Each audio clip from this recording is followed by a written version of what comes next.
Le Seigneur, le Sauveur. La parole de Dieu déclare que c'est par lui que nous avons les uns et les autres accès auprès du Père. Alors, est-ce que tu peux acclamer celui qui te donne accès auprès du Père? Tendre Père, nous te consacrons ces instants, comme ta servante l'a déclaré. C'est poussé par l'Esprit que les hommes ont parlé de ta part. Que pendant ces instants, Père éternel, que je disparaisse et que toi seul apparaisses. Toi qui peux parler au cœur, toi qui peux transformer les cœurs, touche quelqu'un ce soir, dans le nom tout-puissant de Jésus-Christ. Amen. Amen. Nous sommes dans la joie d'être dans la présence de Dieu. La parole de Dieu déclare qu'il y a des délices éternelles dans sa présence. Alors, quand nous venons dans la présence de Dieu, nous devons avoir de la joie. Il y a quelque chose qui se passe. Quand les hommes de ce monde se réunissent dans un bar pour boire, ils ont des plaisirs éphémères pour ces instants-là. Une fois que l'alcool n'est plus dans leur corps, il n'y a plus de plaisir. Mais il faut savoir que quand nous rentrons dans la présence de Dieu, il y a des bénédictions aussi éternelles que nous recevons. Ce que nous recevons dans la présence de Dieu n'est pas éphémère et éternel. Alors, est-ce que tu peux avoir la joie d'être dans la présence de ton Père? Amen. Je bénis le Seigneur pour ces instants. Je remercie le Seigneur pour la présence de chacun. Je remercie le Seigneur pour son serviteur, le pasteur José, de nous avoir fait confiance et de nous donner cette charge d'apporter la parole de notre Seigneur et de partager sur le royaume ce matin. Nous avons été bénis pendant un mois sur l'enseignement l'Église triomphante. La semaine passée, nous avons eu un très riche enseignement sur connaître Christ. Et ce matin, je nous invite à prendre nos Bibles dans 1 Pierre, chapitre 1, le verset 23. 1 Pierre, chapitre 1, le verset 23. Je lis au nom du Seigneur. Je lis au nom du Seigneur. Puisque vous avez été régénérés, non par une sémence corruptible, mais par une sémence incorruptible, par la parole vivante et permanente de Dieu. Puisque vous avez été régénérés, non par une sémence corruptible, mais par une sémence incorruptible, par la parole vivante et permanente de Dieu. Le thème sur lequel nous allons partager ce soir, conduit par le Saint-Esprit, est la sémence incorruptible. La sémence incorruptible. Dans la vie, il y a plusieurs sémences. Les sémences sont le fondement de l'agriculteur ou de l'agriculture. D'où l'importance de parler aujourd'hui de la sémence, car nous considérons la sémence comme un fondement. Sans fondement, nous ne pouvons pas bâtir. Et si nous bâtissons sur un mauvais fondement, peu importe la beauté, la grandeur et tout ce qu'on a pu dépenser pour cet édifice est amené à s'écrouler, est amené à tomber. D'où l'importance de parler de la sémence. Et si tu bâtis sans fondement ou avec un mauvais fondement, tout ce que tu pourras bâtir sera réduit à néant. Et la sémence est un fondement pour l'agriculteur. Pourquoi nous parlons de la sémence? Parce que la sémence est la source. C'est la base de la production des œuvres. C'est la base de la production des œuvres. Plusieurs vies produisent des résultats parfois négatifs où la source de ces résultats provient de la sémence qui a été plantée dans leur vie, de la semence qu'ils ont reçue. Nous savons tous que la sémence est toujours petite. Parfois, c'est une graine. Mais la récolte est plus grande que la sémence. D'où l'importance d'avoir un regard particulier sur la sémence. Parce que tous les résultats d'une vie découlent de la semence. Toute sémence contient un germe. Et dans le germe de la sémence est cachée la vie de la plante. Nous voyons juste la sémence, mais dans cette sémence, elle peut produire un arbre. Donc la sémence peut être une parole, un concept, une pensée, un raisonnement et une croyance. Il y a donc des personnes qui vivent le résultat de la sémence qu'ils ont reçue, des fois consciemment ou inconsciemment. D'autres sont victimes de la sémence qu'ils ont reçue. Ils produisent des œuvres sans comprendre que la source, c'est la sémence qu'ils ont reçue. D'où nous devons avoir un regard particulier sur la sémence. En finance, on peut considérer aussi la sémence comme le capital. Le capital, ou en économie, nous pouvons appeler la sémence de capital. C'est les fonds qui permettent à un propriétaire des moyens de production et lui donnent la valeur et la force pour le travail de ses ouvriers. Donc, si nous nous basons sur cette théorie économique, nous pouvons comprendre que la semence, tu peux comprendre que la semence que tu as en toi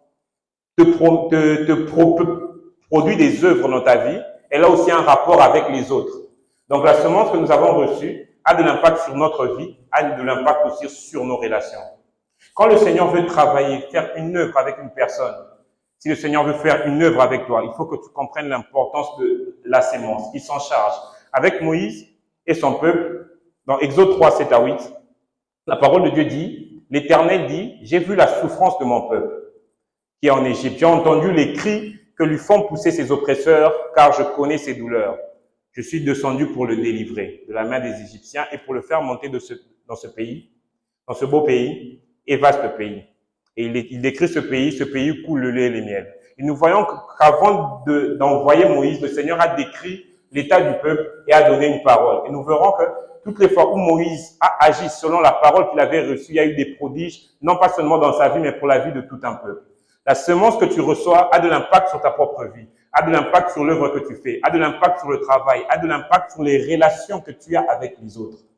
Et nous voyons dans la marche de Moïse, la réussite tant qu'il agissait en fonction de la semence qui était en lui, la semence de Dieu. Et après la mort de Moïse, nous le voyons dans Josué chapitre 1, nous pouvons lire, le Seigneur s'adresse à Josué, il lui dit, Moïse, mon serviteur, est mort. Maintenant, lève-toi, traverse le Jourdain, et voici toi et tout ce peuple en direction du pays que je donne aux Israélites. Et il donne des promesses. Une promesse aussi est considérée comme une semence. Tout lieu que foulera la plante de votre pied, je vous la donne comme je l'ai dit à Moïse. Et plus bas, ce verset que nous connaissons tous, le verset 7 et 8, il dit, ce livre de la loi ne s'éloignera pas de ta bouche, tu y méditeras jour et nuit pour observer et mettre en pratique tout ce qui est écrit. Car c'est alors que tu mèneras à bien tes entreprises et c'est alors que tu réussiras. Nous voyons que la réussite de Josué dépendait de la semence qu'il avait reçue de Dieu, dépendait de la parole de Dieu. Donc la semence, c'est la parole de Dieu. Quand la semence est mise en terre, nous ne la voyons pas, mais la graine manifestera sa vie par la plante qui sortira d'elle. Nous pouvons donc comprendre que la semence que tu as reçue a une vie en elle. Et cette vie peut se voir autour de toi et même en toi-même. Elle a en elle-même une puissance divine, la semence qui est la parole de Dieu. Quand nous la recevons et croyons, elle produit une vie nouvelle donnée par Dieu. Donc nous devons faire attention de la manière dont nous écoutons la parole de Dieu.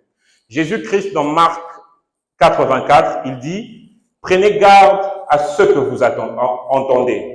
Ce que tu entends a de l'impact sur ta vie. Nous devons donc comprendre que la semence que tu entends, que tu reçois, a de l'impact sur ta vie. C'est ainsi que nous pouvons observer un jeune homme qui a l'habitude d'écouter, par exemple, un musicien du monde. À force de l'écouter, sans se rendre compte, il prendra le style vestimentaire de ce musicien. Il prendra, par exemple, le langage de ce musicien, parce qu'au-delà de la musique qu'il écoute, il y a une vie qui est transmise dans ce qu'il entend. Donc, la parole de Dieu déclare aussi que la foi vient de ce qu'on entend. Donc, nous devons faire attention à ce que nous entendons. Prenez garde à ce que vous entendez. C'est ce que Jésus-Christ dit dans Marc 4, 24. La question que nous devons nous poser, qu'est-ce que la parole de Dieu a produit en moi? Qu'est-ce que la parole de Dieu a produit en toi? Quelle est la semence que tu as reçue? Parce que la semence, c'est aussi un moteur. Donc, ce qui constitue un moteur de vie, c'est-à-dire ça constitue ta motivation personnelle, ta quête, tes désirs, émanent aussi de la semence que tu as reçue. La semence que tu as détermine ta quête, détermine tes motivations, détermine aussi ta soif. La semence que tu as détermine tes désirs. La question qu'il faut se poser, quelle semence as-tu? Quelle semence as-tu? Je vais nous dire une vérité. Toutes les autres semences sont corruptibles. Mais il y a une seule semence qui est incorruptible, c'est la semence de Dieu, c'est la parole de Dieu, c'est la vie que nous avons reçue de Dieu. Toutes les autres semences sont corruptibles et il y en a une qui est incorruptible, c'est la parole de Dieu. Semeur dit de ce passage, notre passage de base, 1 Pierre 1, 23, il dit, vous êtes nés à une nouvelle vie. Donc toute vie qui est en dehors de Christ est corrompue. Peu importe la beauté, peu importe ce qui pourrait maquiller cette vie, en elle, elle contient une dose de perdition. En elle, elle contient une dose de corruption. Donc, les autres semences sont corrompues et corruptibles. Et ce, depuis la chute de l'homme. Adam a péché. Adam et Ève ont péché. La corruption est entrée dans le monde. Le péché est entré dans le monde. Le mal est entré dans le monde. Donc, tout ce qui provient d'Adam, tout homme, peu importe sa nature, même avant qu'il commence la pratique de la vie de péché, a en lui une sémence qui est la semence incorruptible, et la semence plutôt corruptible, parce qu'elle n'a pas encore reçu la nouvelle vie, la vie qui vient de Dieu. 2 Pierre 2,19, je lis au nom du Seigneur. La parole de Dieu déclare, ils leur promettent la liberté quand ils sont eux-mêmes esclaves de la corruption. Car chacun est esclave de ce qui a triomphé de lui. Ils leur promettent la liberté quand ils sont eux-mêmes esclaves de la corruption. Car chacun est esclave de ce qui a triomphé de lui. Nous comprenons par ceci que tous ceux qui sont nés d'Adam ont en eux la corruption. Ce qui permet de ne pas être corrompu, c'est quand en nous Christ triomphe. C'est quand la foi, et la parole de Dieu déclare que tout ce qui est né de Dieu triomphe du monde. Et ce qui triomphe du monde, c'est notre foi. Donc, tant que une personne n'a pas la foi en Christ, celui qui nous a été envoyé par le Père, cette personne a en lui la corruption. La Bible dit, car tous ont péché et sont privés de la gloire de Dieu. Romains 3, 23. Et la Bible ajoute aussi plus dans les passages qui suivent, Romains 5, car le péché est entré par un seul homme et le péché est entré dans le monde. Et par le péché, la mort s'est étendue sur tous les hommes. La mort, c'est aussi la corruption. Alors quand nous disons que tous sont corrompus, l'homme en général est corrompu de par sa nature. Donc tout ce qui provient de l'homme est corrompu. Les humains, par nature, sont corrompus. Les pensées qui ne viennent pas de Dieu sont corrompues. Les philosophies de ce monde ont en elles la corruption. Les pensées, la sagesse de l'homme. La Bible déclare d'ailleurs que la sagesse du monde est une folie devant Dieu. C'est que les hommes qui se croient sages, sans Dieu, devant Dieu, c'est de la folie. Et il dit, et donc je répète cette phrase qui est la vérité, toutes les autres sémences sont corruptibles. Et il y a une seule sémence qui n'est pas corruptible, c'est la parole vivante et permanente de Dieu. Je vais aller plus loin pour nous dire que même la paix de ce monde, elle est corrompue. La Bible déclare dans 1 Thessaloniciens 5.3, quand les hommes diront paix et sûreté, alors la ruine soudaine les surprendra comme les douleurs de l'enfantement surprennent la femme enceinte et ils n'échapperont point. Donc quand les hommes se diront en eux-mêmes paix et sûreté, ils seront surpris. Et nous pouvons aussi le voir. En 2020, nous avons tous été surpris par quelque chose qui n'était jamais arrivé auparavant. De la même manière, et ça c'est petit par rapport à l'enlèvement et tout ce qui vient de la destruction de ce monde qui viendra après. Mais les hommes diront paix, sûreté. Cette paix pourrait provenir de l'argent qu'ils ont, de la stabilité qu'ils ont, du foyer qu'ils ont, de la notoriété qu'ils ont. Mais cette paix est corruptible. Un seul événement peut troubler cette paix. Un seul événement peut effondrer cette paix. Mais il y a une paix qui est incorruptible. Une paix qui provient de Dieu. La parole de Dieu dit dans Philippiens 4.7, « Et la paix de Dieu, qui surpasse toute intelligence, gardera vos cœurs et vos pensées en Jésus-Christ. » Nous pouvons comprendre par là que c'est cette paix que Jésus avait dans la barque. Quand il y avait la tempête, mais sa paix n'est pas en fonction des événements, n'est pas en fonction de ce qui est extérieur, mais elle est intérieure parce qu'il avait Dieu en lui. Ainsi, nous, en tant qu'enfants de Dieu, notre paix ne peut pas provenir de notre statut, de ce que nous avons ou de ce que nous sommes, mais elle vient de Dieu. Car notre Dieu ne change pas, donc notre paix aussi est assurée. Cette parole d'Ésaïe dit, l'année de la mort du roi Osias, il a vu l'Éternel assis sur un trône très élevé. Quand un roi de ce monde était en train de mourir, perdre la vie, peut-être que le monde était en panique, les gens étaient en deuil, mais lui, il a vu le roi de rois assis sur le trône. D'où nous devons compter sur la paix de Dieu et non la paix de ce monde. La paix, la sécurité de Dieu et non la sécurité financière. Amen. Donc les hommes pensent être en paix, c'est une fausse paix. Les hommes pensent être sages, mais c'est une fausse sagesse. La vraie sagesse, elle vient de Dieu. Car la parole de Dieu dit que la crainte de l'Éternel est le commencement de la sagesse. Tous les autres semences sont corruptibles et il y a une seule qui est incorruptible. Il y a des paroles qui sont des semences, qui travaillent la pensée des humains, qui travaillent aussi la pensée des enfants de Dieu. Des paroles qui ne viennent pas de Dieu. Donc des semences qui ne viennent pas de Dieu. Un style de vie qu'on a observé de quelqu'un d'autre peut devenir aussi une sémence dans notre vie.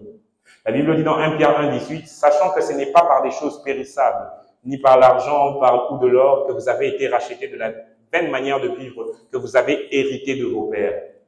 Alors Christ nous a, mais c'est par le sang, la suite c'est mais par le sang précieux de Christ, comme d'un agneau sans défaut et sans tache. Et c'est cette nouvelle vie qui est incorruptible. La sémence incorruptible. Est-ce que tu peux le dire à ton voisin, la sémence incorruptible? Je veux dire à quelqu'un qui a reçu le Seigneur que tu as la sémence incorruptible en toi. Et si tu as accepté Christ dans ta vie, tu as la sémence incorruptible.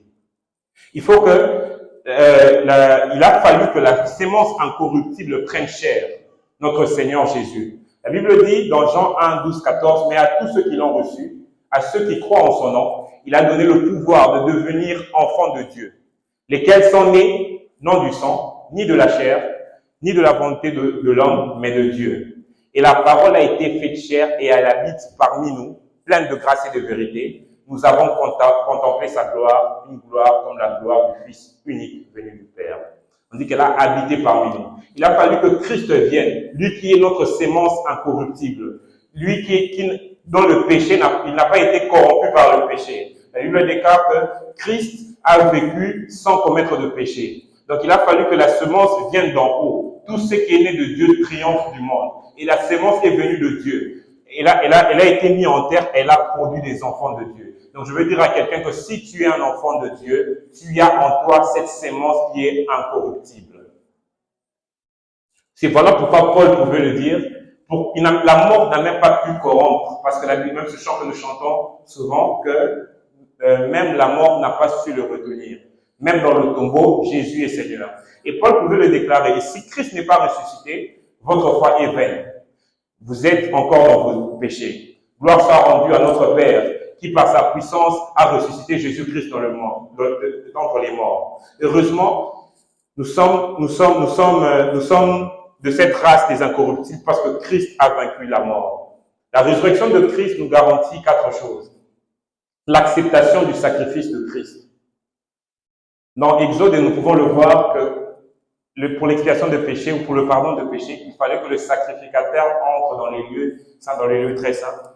Et il sortait vivant que si le Seigneur avait agréé l'Éternel, le Père avait agréé le sacrifice. Christ est sorti du tombeau. Cela nous garantit que le Père a accepté le sacrifice. Nous devons marcher avec assurance parce que nous avons la semence incorruptible. Sans entrer dans les détails, la résurrection de Christ garantit que nous avons un intercesseur au ciel.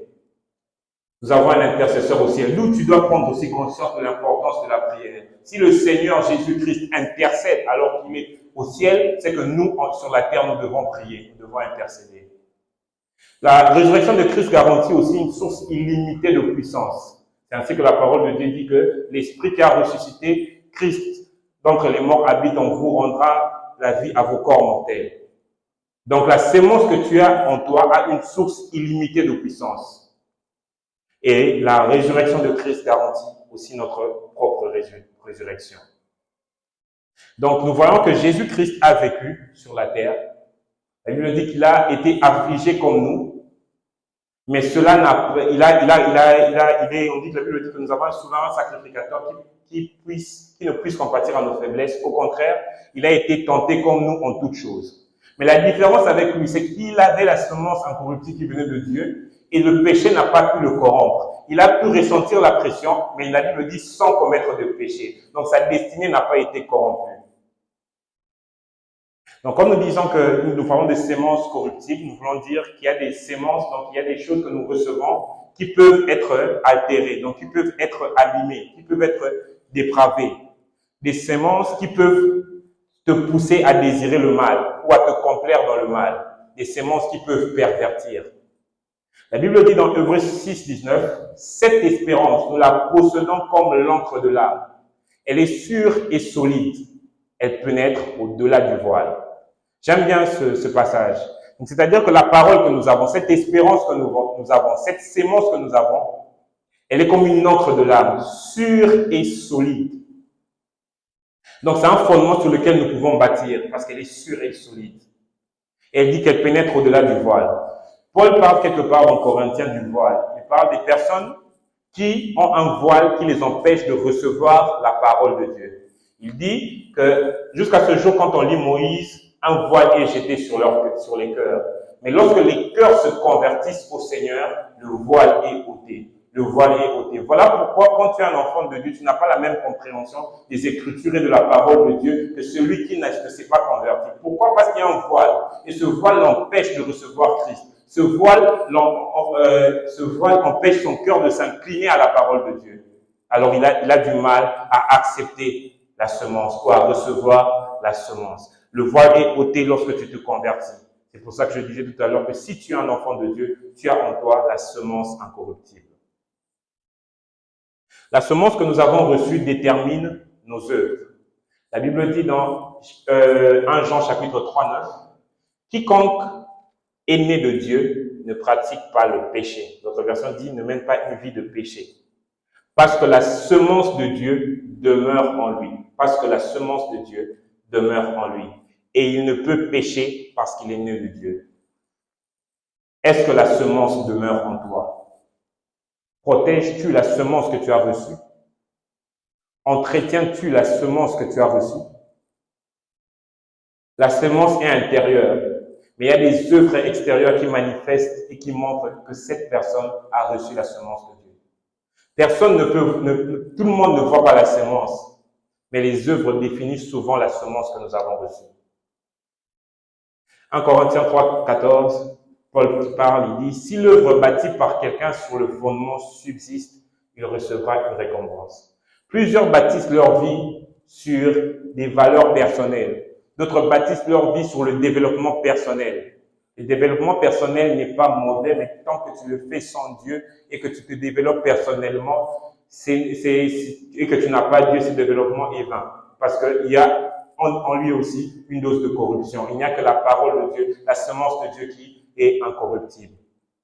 Il dit, si l'œuvre bâtie par quelqu'un sur le fondement subsiste, il recevra une récompense. Tu bâtis tes projets sur quoi? Tu bâtis ta vie sur quoi? Tu bâtis ton foyer, tu bâtis ton futur, tu bâtis ton avenir, tu bâtis ton présent sur quoi? Ce qui est en toi aussi détermine devant quoi tu t'arrêtes. La parole de Dieu dit, quand il n'y a pas de révélation, le peuple est sans frein. Heureux s'ils observent la loi. Devant quoi tu freines? Devant quoi as-tu des limites? Joseph a freiné, il s'est arrêté devant la femme de Potiphar. Ce n'était pas seulement par ses valeurs personnelles, car rassurez-moi de vous dire que les valeurs personnelles peuvent être ébranlées. Les valeurs personnelles peuvent être corrompues. Il y a des personnes qui avaient commencé, c'était ses valeurs. Un jour, il ne comprend pas. Mais moi, je m'étais dit que j'allais jamais faire ci. Comment je me retrouve à faire ça? Tu t'es fait confiance à toi-même. Il n'y a que la parole de Dieu qui est incorruptible. Il y a que la parole de Dieu qui est incorruptible. Donc, Joseph, les valeurs personnelles et les bonnes mœurs sont corruptibles. Pourquoi? Vous pouvez aussi voir un enfant né dans une famille qui a par exemple une bonne éducation, mais au fil de temps, il reçoit quelque chose. Pourquoi? Parce que même l'éducation peut être corruptible. On a besoin de plus que ça, on a besoin de la révélation de Christ dans nos vies. Donc Joseph a freiné, mais Joseph n'a pas dit « moi je ne fais pas ça parce que je suis un homme droit, moi je ne fais pas ça ». La parole de Dieu déclare, il a dit « ferai-je un si grand mal, commettrai-je un si grand péché contre l'Éternel ». C'est la semence qui était en Joseph qui l'a empêché de tomber avec la femme de Potiphar. C'est la semence qui était en Joseph qui a permis à Joseph devant les obstacles, devant la tempête, lui qui était en position inférieure, de résister et d'accepter une situation difficile qui est la prison après, mais juste parce que la semence qui était en lui ne pouvait pas se corrompre. Amen. Et nous pouvons aussi le voir plus tard que la désobéissance de Moïse a fait qu'il perde la récompense. d'entrer dans la terre promise. D'où il est très important de faire attrait à qu'est-ce que tu as en toi. Agis-tu en fonction de ce qui est en toi? Le problème que nous avons, les problèmes des enfants de Dieu, c'est que des fois nous menons une vie contraire à la sémence que nous avons reçue. Nous menons une vie contraire à la semence que nous avons reçue. Malheureusement, il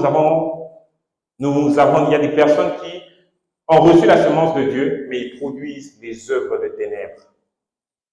D'où plusieurs ne sont pas épanouis dans leur vie chrétienne, dans leur vie spirituelle, parce qu'ils veulent mener une vie contraire à leur intérieur. Plusieurs sont tristes, plusieurs sont bloqués, plusieurs sont dérangés, parce qu'ils vivent une vie, ils ont choisi de mener une vie contraire à la semence qu'ils ont reçue. Une vie contraire à la semence qu'ils ont reçue. Biologiquement aussi, nous pouvons illustrer ou expliquer la semence. La semence est un liquide séminal. Pour plus de pudeur, on va l'appeler la semence de l'homme. Mais ce qui est surprenant, nous qui disons avoir reçu Jésus-Christ, nous pouvons voir des personnes qui disent avoir reçu la semence incorruptible, mais mener une vie qui ressemble à une vie de débauche, une vie du monde. Donc, il mène la vie du voisin. Donc, quand le voisin le voit, le voisin dit, mais c'est l'enfant de là, mais il me ressemble. Pourquoi? Alors, il a la semence, mais il vit comme le voisin. Il vit comme le monde. Il vit comme le païen. Qui veut ressembler au voisin? Et même quand l'ennemi, et pour ça tu peux te poser la question quand tu produis des actes, est-ce que quand je fais ça, le Seigneur est fier de moi ou le diable sourit? Personne ne veut ressembler au voisin. Tout ceci, c'est pour nous dire que nous devons ressembler à notre Père. Nous devons ressembler au Seigneur. La parole de Dieu dit, tel il est, tel nous sommes. Nous n'avons pas tous le même Père. Il y a un seul Créateur. Tous nous sommes créatures de Dieu. Mais ceux qui sont enfants de Dieu, c'est ceux qui ont reçu Christ. Ceux qui sont appelés fils. Ceux qui vivent en l'encontre de la parole de Dieu alors qu'ils ont reçu Jésus-Christ deviennent des enfants rebelles. La relation avec Dieu existe, mais la communion est coupée. Et nous pouvons le voir dans l'exemple du fils prodigue dans Luc 15, si je ne me trompe pas. Et donc, il était de la maison, mais il a préféré aller mener une vie et sortir de l'enclos. Il n'était plus en communion avec son père, mais la relation, et il n'était plus en communion avec son père, mais la relation existait. Il était toujours fils de son père. Plusieurs sont enfants de Dieu, mais ont quitté la maison.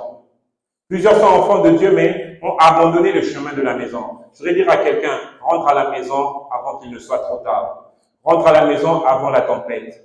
Rentre à la maison avant que l'ennemi te dévore. Et nous savons que le retour du fils prodigue, ce qui est beau avec notre Dieu, c'est que lui pouvait se dire en lui-même, humainement parlant, est-ce que papa va accepter que je rentre? Qu'est-ce qu'il va faire? Peut-être, mais la Bible dit qu'il est rentré en lui-même et il marchait. Mais la beauté et la bonté de notre Dieu, c'est que le Père n'a pas entendu l'enfant de loin. Donc, il avait une position où il espérait voir le retour de l'enfant. Ce qui fait que même la distance que l'enfant devait parcourir a été raccourcie parce que quand le Père a vu que l'enfant venait vers lui, le Père est allé vers l'enfant. Donc, je voudrais dire à quelqu'un, si tu as abandonné la voie, rentre à la maison. Rentre à la maison. Et nous voyons on a organisé un festin pour lui. Il avait toujours sa place. N'agis pas comme le fils prodigue. Si tu es dans la maison, ne sors pas. Et si tu es sorti, rentre. Rentre à la maison. Et il faut comprendre que nous n'avons pas le même père que le voisin. Donc, c'est-à-dire que nous n'avons pas le même père. Nous ne pouvons pas produire les mêmes œuvres. Il faut qu'il y ait une différence dans la qualité de vie, dans les principes de vie qui est basé sur la parole entre l'enfant de Dieu et un enfant qui n'est pas un enfant de Dieu. Et c'est d'ailleurs par là que tu pourras, si toi tu as la semence incorruptible, tu pourras donner cette sémence à ceux qui ne l'ont pas et pour qu'ils soient aussi comme toi, un enfant de la maison. Je voudrais dire que le problème n'est pas le semeur, ni la semence, mais c'est des fois le problème n'est pas le semeur ni la sémence, mais celui qui reçoit la semence. Nous pouvons le voir dans la parabole du semeur dans Matthieu 13 et dans Marc 4. Le Seigneur, c'est une longue lecture, nous pouvons la lire à la maison. Mais je vais prendre les 4 versets. Le Seigneur, en expliquant les sortes de terres qui reçoivent la parole, il explique cette parabole. Il dit que la sémence, c'est la parole de Dieu. Et puis, il y a ceux qui reçoivent la semence au bord du chemin. Ce sont les personnes qui écoutent la parole, mais le diable vient arracher de leur cœur pour les empêcher de croire et d'être sauvés. Donc, c'est quelqu'un à qui on parle, mais il ne le reçoit pas parce qu'il y a quelqu'un qui vient en coller. Il y a quelqu'un qui a accès. Je voudrais dire à quelqu'un que pour qu'il ait accès, il faut que tu aies quelque chose de lui en toi. Nous pouvons voir dans la marche de Jacob quand il quitte chez Laban, là où il a été maltraité. Il a pris la fuite en cachette. Ils sont partis, c'était une nouvelle vie, une nouvelle marche. Nous pouvons la prendre comme ça. Mais qu'est-ce qui se passe? C'est que Rachel avait pris les téraphines de son père. Les téraphines de son père, c'était des dieux étrangers. D'autres versions appellent ça des statuettes. Ils ont commencé une nouvelle marche, mais elle avait quelque chose du passé en elle. Alors Laban poursuivait Jacob parce qu'il avait pris la fuite en cachette. Mais le Seigneur a menacé Laban de ne pas toucher son serviteur. Il savait qu'il n'allait pas faire du mal à Jacob. Il savait aussi qu'il n'allait pas ramener Jacob.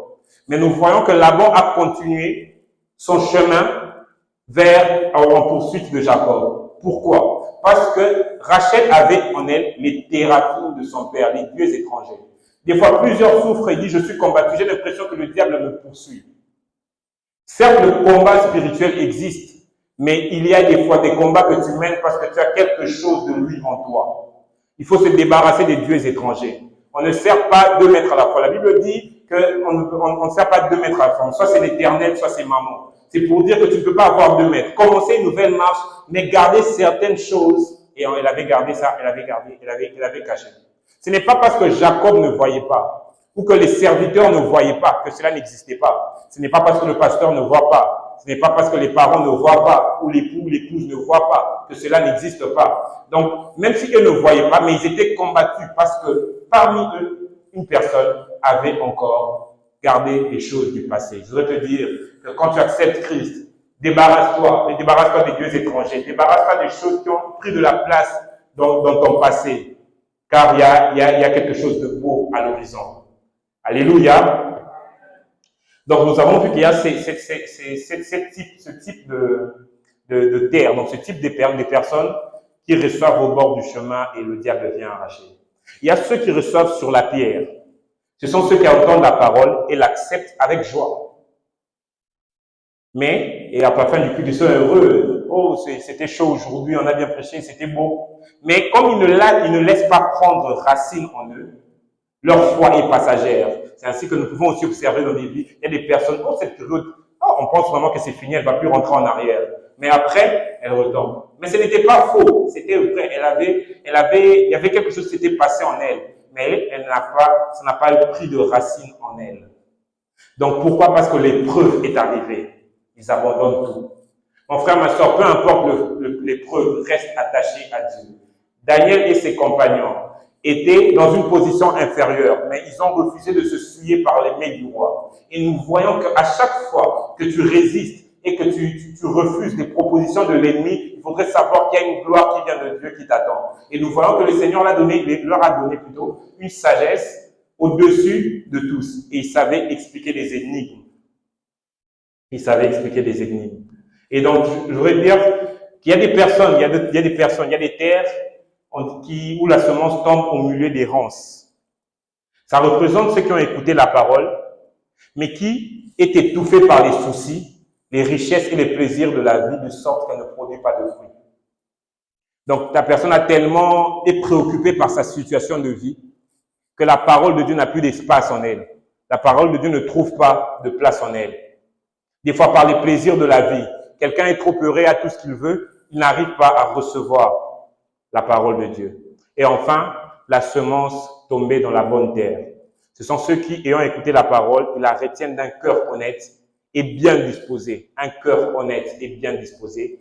Ils persévèrent et ainsi portent de fruits. Ma prière est que nous tous, à l'ambassade de Jésus, que nous soyons cette bonne terre qui produit des fruits, qui est bien disposée, qui persévère. Amen, amen. Donc, comme je disais, nous devons comprendre qu'il est impossible pour une personne qui a reçu Christ, qui a reçu la semence de Dieu, de vivre heureux loin de Dieu.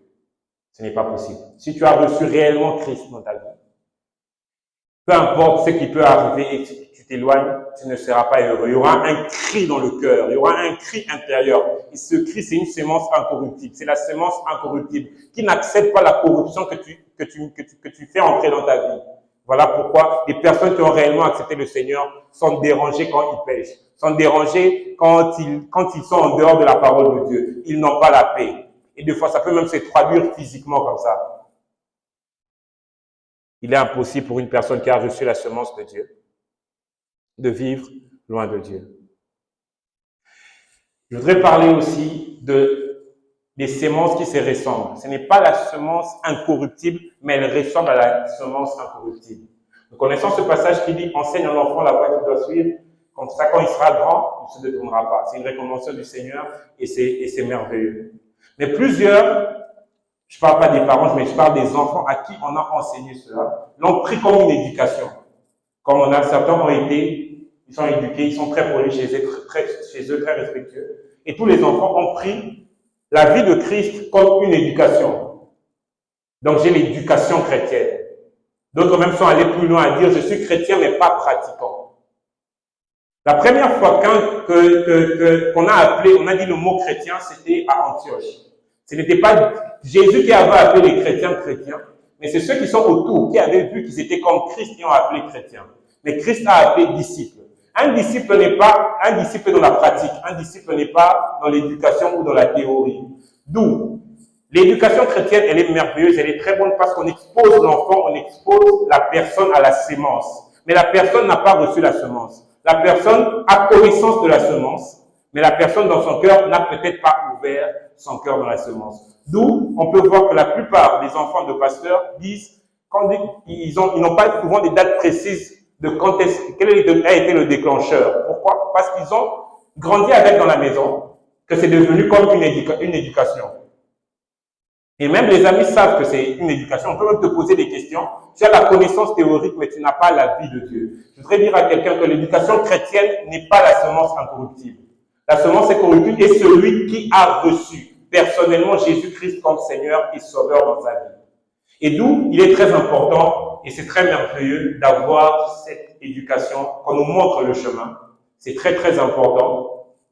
À un moment donné, ça te protège, mais il arrivera un âge où tu as besoin de la rencontre personnelle avec Dieu. Sinon, les combats, les choses que tu vas vivre, tu n'auras plus cette protection, par exemple, paternelle ou maternelle, parce qu'il faut une rencontre personnelle. Nous voyons que Salomon était fils de David, mais à un moment donné, il appelait le Dieu de mon père, mais à un moment, ça a changé, c'était sans Dieu, sans Dieu, sans Dieu. Et nous pouvons le voir, les fils d'Élie avaient peut-être, ils étaient des sacrificateurs, mais ils étaient corrompus. Pourquoi? Parce que c'était comme une éducation, c'était comme un peu une religion, mais ils n'avaient pas cette relation personnelle. L'éducation chrétienne est merveilleuse, mais la vie chrétienne, c'est plus que l'éducation chrétienne. Il y a des combats de vie que tu vis personnellement. Il y a des combats que tes parents n'ont pas vécu. Il y a des combats que ceux qui sont autour de toi n'ont pas vécu. Alors tu as besoin de surpasser le niveau où tu as entendu parler de Dieu, mais tu as besoin de vivre Dieu. Et cela dépend de la soif. Amen. Donc la semence incorruptible est très importante. La semence incorruptible est très importante. Donc la parole de Dieu est très importante. J'ai grandi dans une famille chrétienne. Il y avait des versets que je connaissais, je pouvais les lire. Mais le jour où j'ai décidé personnellement, où j'ai abandonné toute cette image que j'avais d'un bon enfant, où je reconnaissais en moi-même que j'étais pécheur, le jour où j'ai abandonné, même les plus simples des versets que je connaissais avaient un autre impact dans ma vie, avaient une puissance dans ma vie. Donc d'où est l'importance de la rencontre personnelle. La vie chrétienne n'est pas l'éducation chrétienne. C'est la rencontre avec Christ. Et c'est cette sémence qui n'est pas corruptible. Parce que plusieurs ont une bonne éducation et même les parents se demandent mais comment cet enfant est arrivé à faire des choses comme ça. Mais c'est normal, c'était une bonne éducation. Le problème n'est pas l'éducation. L'éducation a ses limites, mais notre Dieu n'a pas de limites. D'où l'importance d'avoir une relation personnelle avec Dieu. Amen. Une chose que nous devons savoir, la semence est combattue. Dis à ton voisin, le combat de la sémence. Le combat de la sémence. Il y a un cantique, un vieux cantique de chez nous, du Congo, qui le disait, je vais traduire direct en français, il disait, Bitumba Molimo, cesser le feu exalité. Ça veut dire que dans le combat spirituel, il n'y a pas de pause ou de cesser le feu. Le combat, il existe, mais la différence, c'est que nous ne combattons pas pour obtenir la victoire. Christ a déjà obtenu la victoire et nous combattons en entrant dans la victoire. Donc, tous ceux qui ont reçu la semence sont combattus. J'ai un sous-massement des Écritures. Nous allons prendre Jean 17.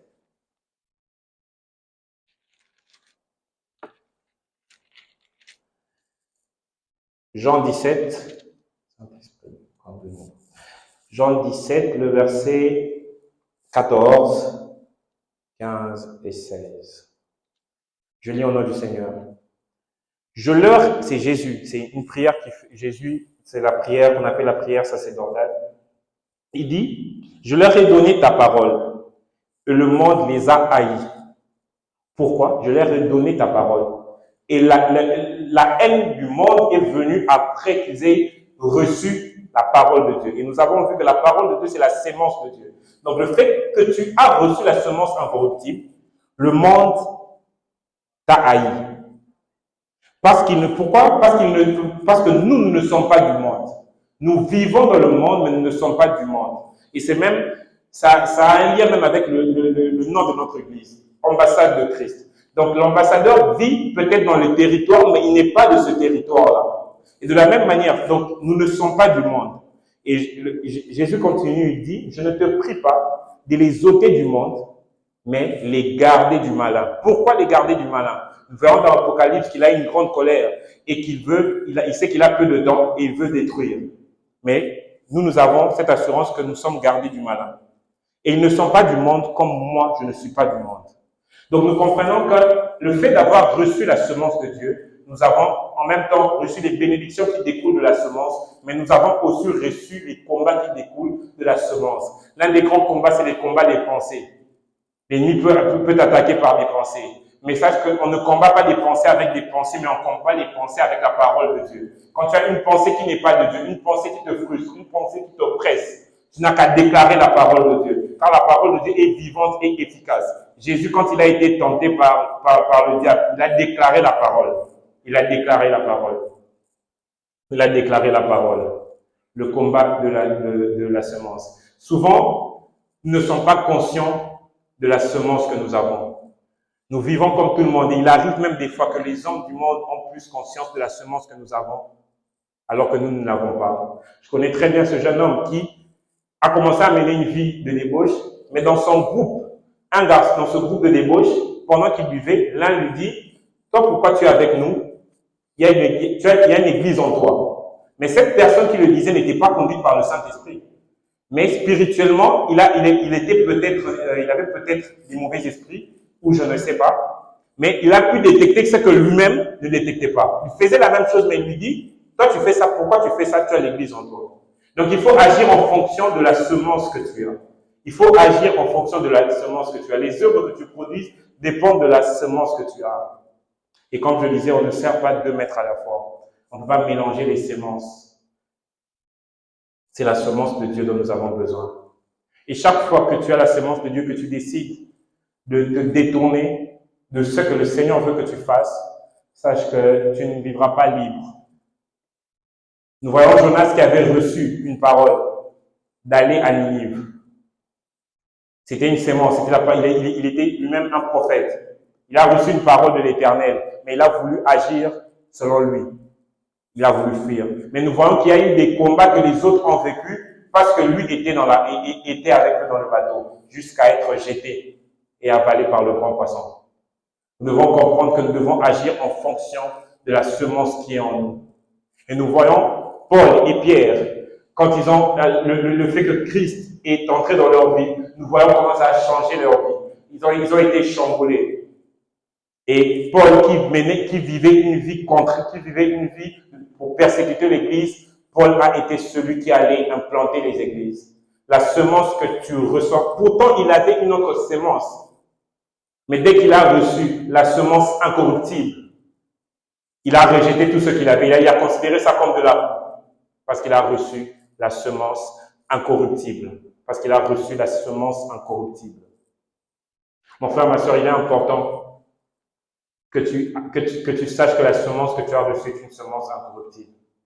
Que tu ne dois pas la mélanger avec autre chose. Que tu dois t'attacher au Seigneur. Et que tu ne dois pas vivre en encontre de cette semence. Et nous savons que tout ce monde passera. Mais la parole de Dieu subsistera. D'où il nous faut nous attacher, non pas à ce qui est périssable, mais à ce que ni la ruine, ni la teigne ne peut détruire. La parole de Dieu.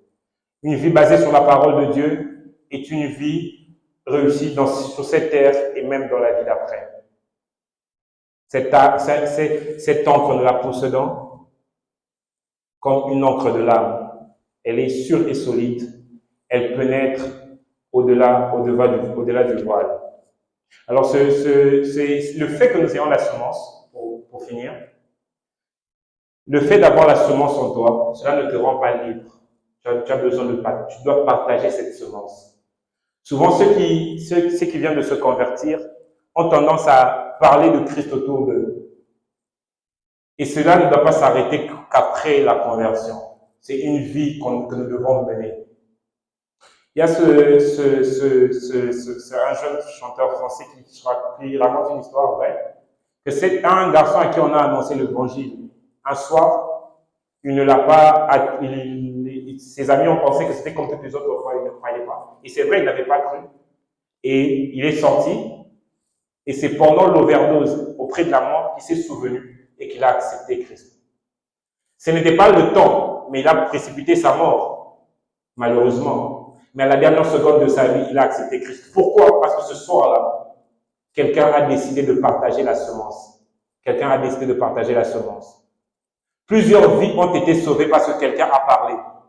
Plusieurs vies ont été sauvées parce que quelqu'un a parlé. Juste cette phrase, est-ce que tu sais que Jésus t'aime? Est une semence que tu places dans la vie de quelqu'un. Si elle ne produit pas de l'effet maintenant, elle produira. D'où nous devons faire notre part, celle de parler. Quand tu as une opportunité, l'occasion, parle de Christ. Parle de Christ. Tu ne sais pas ce que la personne vit intérieurement. Une fois, j'ai vu une fille en larmes au téléphone criant, ça fait 2 semaines que je t'appelle, tu ne me réponds pas. Donc, elle était fâchée contre peut-être son copain ou quelque chose comme ça. Je suis passé, je lui ai dit, est-ce que tu sais que Jésus, elle ne pleurait pas encore. Est-ce que tu sais que Jésus t'aime plus que lui? Elle m'a regardé, elle a raccroché au téléphone, elle s'est mise à pleurer. Je suis parti. Mais le fait que j'ai dit ça a eu de l'impact dans sa vie. Elle s'est rendue compte que des fois, nous nous battons pour des choses, pour des personnes, mais il y a quelqu'un qui s'est battu pour nous, qui nous tend la main. D'où il nous faut parler de Christ. Parler de Christ. Romain dit que la parole de Dieu est une puissance par laquelle Dieu sauve quiconque croit. Donc toi, tu parles, et cette parole que tu prononces, l'Éternel l'utilise pour sauver quelqu'un. Donc tu ne dois pas te minimiser, penser que ça n'a pas d'impact. Toi, le seul travail que tu as à faire, c'est proclamer. Et le travail de la conversion, l'impact qui doit être fait est la charge de Dieu. Et nous savons que notre Dieu est fidèle. Si tu fais ta part, il fera sa part. D'où notre devoir, en tant que ceux qui ont la semence incorruptible, c'est aller placer ces semences dans le monde, car plusieurs ont des détresses de l'âme et ne se rendent pas compte que le vrai besoin, c'est Jésus-Christ. Nous acclamons la parole de Dieu. Alors, je vais nous inviter à nous lever. Nous allons prier quelques minutes. Tu vas dire au Seigneur, Seigneur, je vais vivre selon tes voies. Je vais vivre selon ce que tu as mis en moi. Nous avons dit que dans la semence, il y a une vie qui doit découler de la semence. Plusieurs n'utilisent pas le potentiel qu'ils ont reçu. Alors, est-ce que nous pouvons élever nos voix? Est-ce que tu peux prier? La parole de Dieu déclare que ma maison sera appelée une maison de prière. Seigneur, Père éternel, Dieu de gloire, nous te sommes infiniment reconnaissants. Merci pour cette semence qui est incorruptible. Cette semence que le péché ne peut pas corrompre. Cette semence que la peur ne peut pas corrompre. Cette semence que la tristesse ne peut pas corrompre. Cette semence que la dépression ne peut pas corrompre. Cette semence que les épreuves ne peuvent pas corrompre. Alors, Père éternel, aide-nous, Seigneur Dieu de gloire, à être attachés à toi, à vivre cette nouvelle vie selon tes voies, selon ce que tu as placé, Père éternel, en nous. Nous voulons vivre en accord avec ta parole. Nous ne voulons pas qu'il y ait un décalage entre ce que nous avons reçu, ô Seigneur, et ce que nous faisons. Alors nous venons, ô Père éternel, auprès de toi, Seigneur Dieu de gloire. Utilise-nous, Seigneur Dieu de gloire. Il y a du monde, ô Père éternel, qui a besoin de Jésus. Le monde a besoin de Jésus. Le monde a besoin d'un sauveur. Tout homme a besoin d'un sauveur. Et c'est toi notre sauveur, Père éternel, Dieu de gloire. Équipe ton peuple. Équipe-nous, Seigneur Dieu de gloire. Place dans nos journées, dans nos quotidiens, des personnes que tu veux sauver. Et Seigneur Dieu de gloire, nous te confions, Père éternel, nos cœurs. Des cœurs, ô Père éternel, qui reçoivent